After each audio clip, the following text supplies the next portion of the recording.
So I'm here with Scott, and I'm Brian. You probably know that. But we wanted to share something that's going on starting this weekend. And essentially, what it is our overflow area is going to be changing. So we have been, since we've reopened from COVID, we've had an overflow area. It was in the fellowship hall. When it was nice outside, we did an outdoor overflow area. And now we've made the decision, starting this Sunday, we're going to do an overflow area in the fellowship hall, and we're going to require masks for that fellowship hall area. All right, so we got some questions. We're going to do this in a question and answer format, and I've already answered the first question. The first question is what? What's happening? So Scott, you want to share about that? Okay, sure. So as Brian mentioned, we're creating this overflow area in the fellowship hall. We've had that, but we've never really been very prescriptive about how we want people to kind of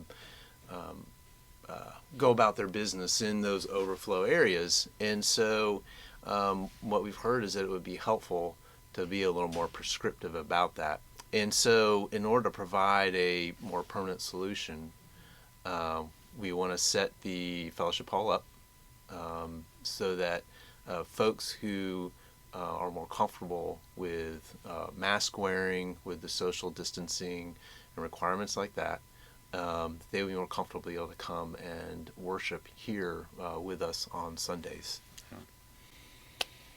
So Brian, why now? Why now? It's a great question, right? So you might be wondering, why the heck now? Well, part of it is because we've seen the need, and that came through conversations that we've had with folks, and also the survey that we did. Now, we've gotten some people asking about the survey as well, and I think it's a good time to address it. The survey that we put out was essentially, we were trying to check the pulse of the church. You know, like if you put a cuff on and take your blood pressure, you're getting the pulse of the church. You're not that cuff that doesn't do anything. It just tells you where things are, tells you where your blood pressure is. So we were doing that as a means to try to understand where we were as a church and see kind of the different feelings, the different leanings of folks within the church. And it was really helpful, honestly. I mean, I think we learned a lot from that. We got some good suggestions. And this is partly coming out of that, of us as elders recognizing, all right, there's some people in our church who would feel very much more comfortable coming to a service in the fellowship hall where masks are required. And so we want to care for those folks. We're called to shepherd everyone in this church. You know, kind of no matter what their feelings are on masks, or no matter what their feelings are on any of those things, they're all believers, and we've been talked about unity this entire time. Our unity is in Christ, and so we want to provide a way as a means to care for those folks. And then a lot of those folks, part of it is they were feeling disconnected, right? They were feeling like they were lacking the fellowship that they missed that here at Emmaus, and we wanted to provide a way to do that. And the outdoor overflow was kind of a good partial thing, but it's not feasible anymore, as cold as it is. And so this is kind of the next step forward. Here's an easy one, Scott. When is it coming? The first part of that is definitely easy in that it's going to start this Sunday. So be ready to come this Sunday if you want to be down in the fellowship hall. Come with your mask on. How long we're going to go is harder to answer. In some ways, we just don't know how long we will be doing this. We don't know how long the effects of COVID are going to be around, and also at what point people will be comfortable removing some of the precautions that they're going through right now. So that part is a little challenge to answer, but be ready this Sunday. All right. How are we going to do this, Scott? How? So what we're going to do is we're going to have the fellowship room door open, so you can come in that direction, but you don't have to come in that direction only.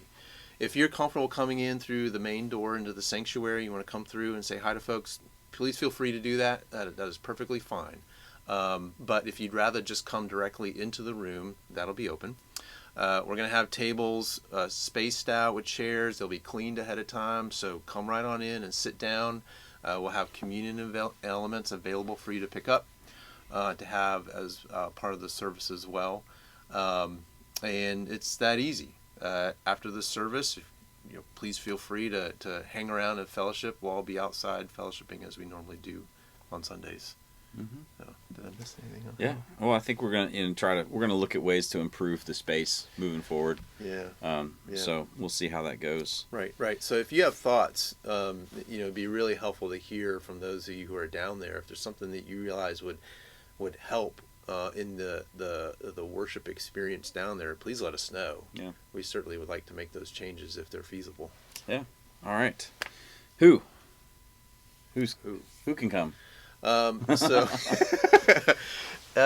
obviously, those who feel it's necessary to wear masks, come, and we'd love for you to be there. But what I'd like to do is invite anyone who is comfortable wearing a mask to, on a Sunday, go down and worship and fellowship with those who are down there.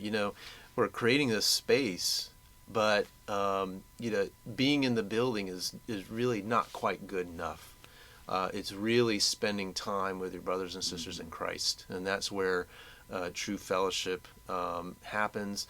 That's where it just helps to really worship God in that full experience when you're with your brothers and sisters. So I'd invite anyone who's comfortable to be down there. Obviously, we don't want to pack the room. We want to make sure folks are spaced out, but please feel free to go down there. Yeah. Awesome. So here's the oh boy, the off the rails question a little bit. It's not on our notes. Why not make the whole church wear masks? Yeah. I guess I'll answer a little bit myself, Yeah. and then you can jump in. So when this all started, what we found was that people had just a wide array of opinions and convictions, even over how to conduct yourself with what was going on with COVID. And that even changed for folks over time as you were really trying to wrestle and grapple with how we respond.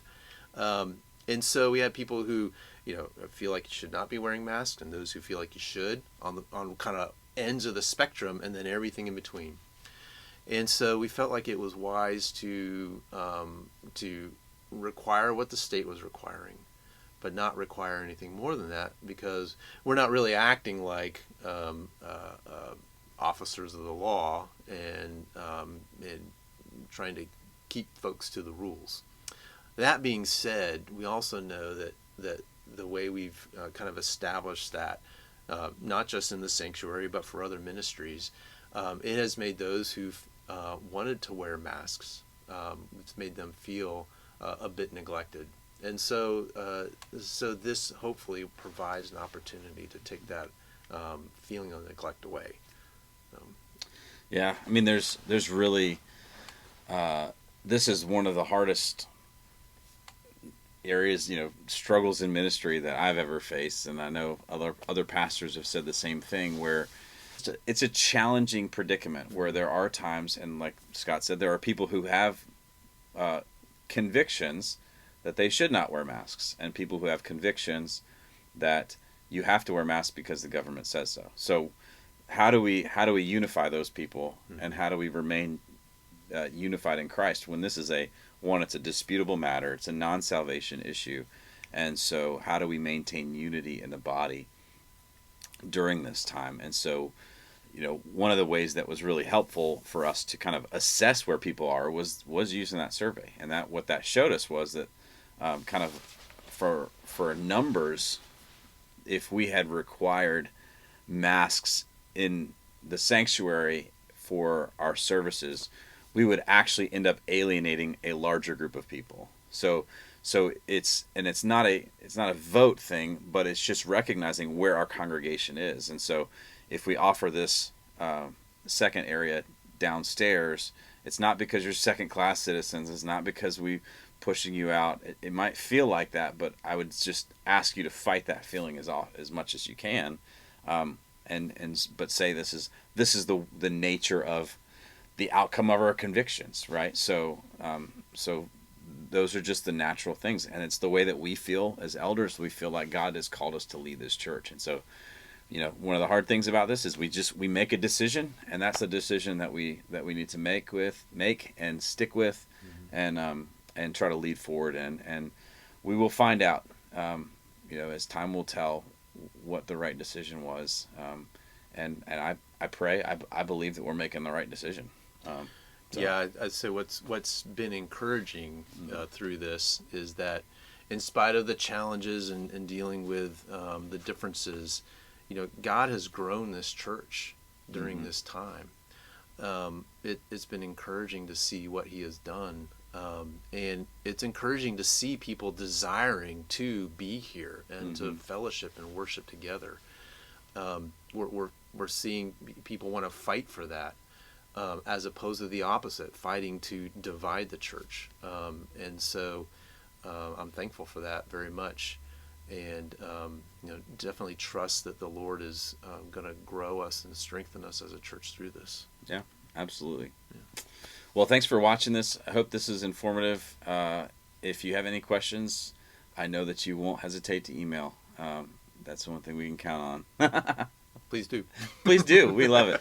It gives us something to do between Sundays. So, all right. We'll see you guys on Sunday. Bye.